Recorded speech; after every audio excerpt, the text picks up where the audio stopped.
completely off the ground. Last episode we found gold dry washing as well as a rattler. More of the same, more gold and more snakes, but first we have to move our camp. I just want to search the walls really quick. Well, we were here last night, saw where the snakes were. Tony, you said you found one this morning, right? This morning, right down by them boulders. If you look right down there, All right. it's about 10 foot to the left of that last boulder. Where we were with the night vision under the rocks. Yeah. You found another rattler. Yep, that last rock that I said that they've been sitting in, he was right there next to that. Cool. So that paid off walking out last night. Yeah. Here comes Seth with the global gold recovery system.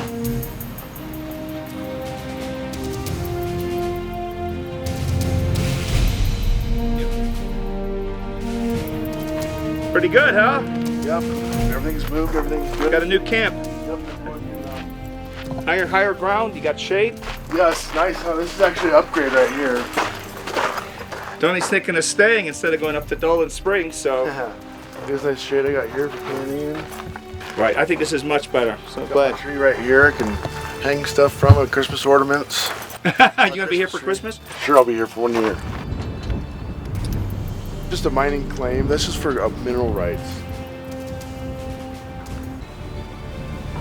The old post office at Weaver.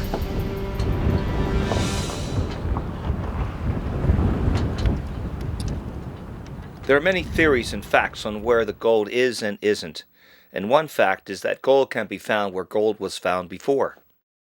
So we're here on a private claim just below a gold mine. There's a mine right up here, and the angle of the rocks comes straight down here like this.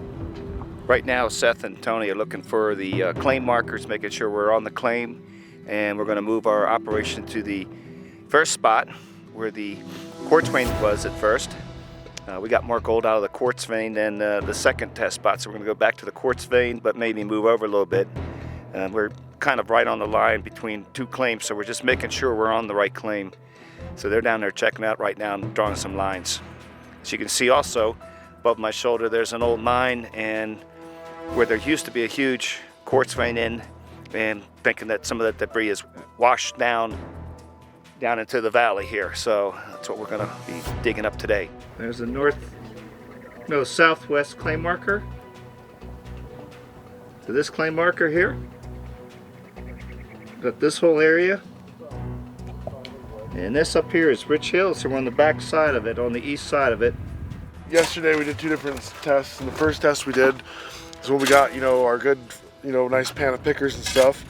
It looked a lot like this tailing pile here, all this old eroded quartz, because we were following quartz vein our first test. And the second one we just followed the bedrock, didn't find nearly as much gold. So to me this is encouraging to see lots of quartz and rocks falling off the classifier instead of just all the material going through. You're working against some kind of rock instead of just into some sand that's been deposited on top of some bedrock. Hematite and magnetite, and they will oxidize. It's just decaying iron ore basically that gives it the red color. It's rust from the iron ore. So we got highly mineralized, quartz veins with iron running through it. Good chances you got gold in there too. So this is just an old, rock outcropping, basically what would represent bedrock in the area now. And it's mainly just granite that's highly mineralized with quartz veins and other iron, structures running through it of sorts. You can see how it rusts out black. That's because of its iron content. But through here, you see the rocks running in one direction. They're going the direction I'm pointing, but you look up at this direction over here to the southwest, and you'll notice the rocks are running a totally different direction. So you've got ones that run in a pattern this direction, which would be like northwest, and then here you've got some going here to the southwest. And what you've got here where we're digging is a convergence of those two patterns coming together, so you get a nice contact zone. During the erosion process of the mountain, you get all the dirt and all the gravels and fine rocks have been eroded, and included that you get the quartz, you get the gold, the silver, all that kind of stuff eroding out of the mountains, and it piles up off this hillside here. You can see where the rock is, and then on top of that you've got this dirt that we've been digging into in this area, and they call that area Piedmont. It's the sloughed off basically decomposing mountains building up at the base. And you can see it out of the mountains in the distance even. You can see Piedmont stretching out from the mountain peaks as they've been eroded. And that's how you can really notice that Arizona mountains are very old, because they're just basically piled up old, decayed mountains. So a good example of the contact zones is you have the contact zone between the eroded mountain and where the soil builds up. That's one area where you can find gold. But a good one here, when I was talking earlier about the two different directions of the bedrock, you can see right where I stand that this piece of bedrock is going in this direction, and this bedrock is going in this direction. It creates like a Y. And it just so happens that you have the quartz vein running through here at the same time. So you think at these 2 points, that's where gold coming off the mountain would get caught up in this natural dike, if you will.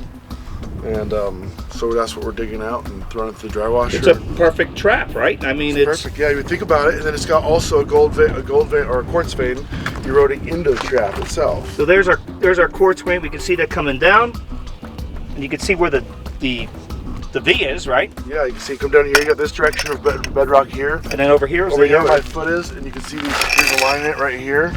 You can see this line here and this line here, so it goes this direction. And then totally different. This is almost like a sluice box with the ripples here. Yeah, of course, yeah. That's where we were dusting out real well all the particles. Yeah, so we should do well today, I imagine. All right.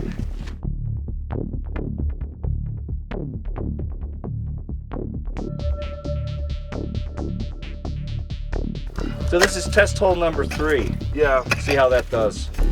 So far, number 1's winning. Number 2, we used twice as much dirt and got half as much gold, so let's see what we have here. Yeah, third as much. We dug up and dug between all the bedrock, removing layers of rock one at a time. Quartz. It's really quartz, but it's got to have a little pocket of gold in it here and there. So.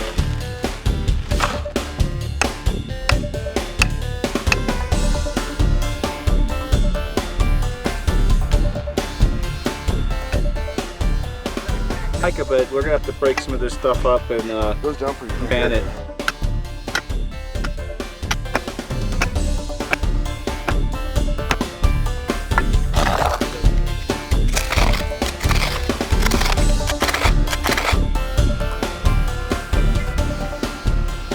Now you can pry that piece off.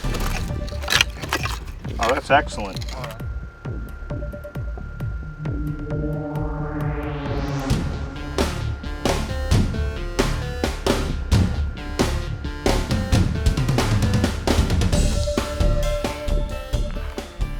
Cracks, right? Crack them open. See what it is there. I mean, there was a bunch of rock that moved out of there. It's the red is iron oxides or rust. A lot of coarse gold that was found was to do with the fact that we spent extra time sweeping up all the dust and gravel from under the rocks that we pried up. Yeah.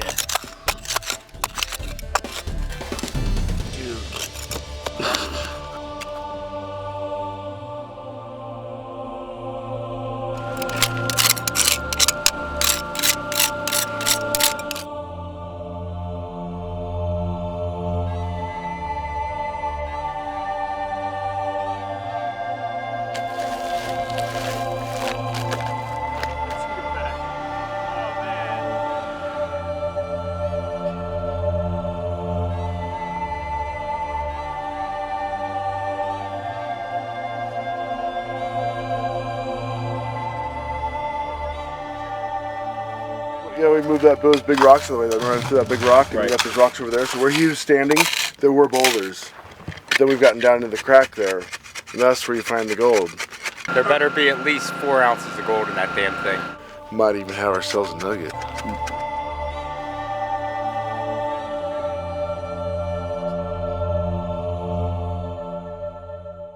All right, so we just got back. Oh, how much did we get out of all those buckets? We were going to do that, see how much. Oh, that's got this much material here. Which is not much at all. And plus what's in this pan, hardly anything. From 3 yards of, Not 3, about 2. 2 yards. That's just a rough estimate, you know. It's amazing, all that work, and you end up with enough dirt to fit in a gallon bucket, huh? all the gold in the bottom of that pan. That was just off the very top Off of the that. top of the bucket.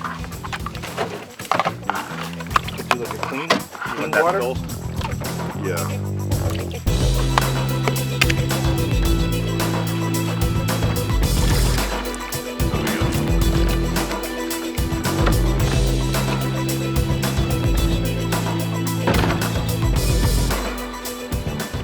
So that's your ultimate concentrate right there. So what's that? Like 3 ounces of Black sand and there's some blonde sand in there. There's just some silt left, but I got most everything down. I'll have the steel shot in it, and lead, and whatever else we end up finding. what do we work today? 4 hours? 5? Probably 5. You can see all the gold in the sands. Yeah. Just ridiculous. Oh wow. Look at that. Getting down to the last few pieces of gold here. We're in the very last black sand. It's just this bottle with the straw that's halfway in there. And as you squeeze stuff up vertically, it falls into the cap, and you turn it right side up, it falls back down to the bottom. Really simple once you figure out how they work.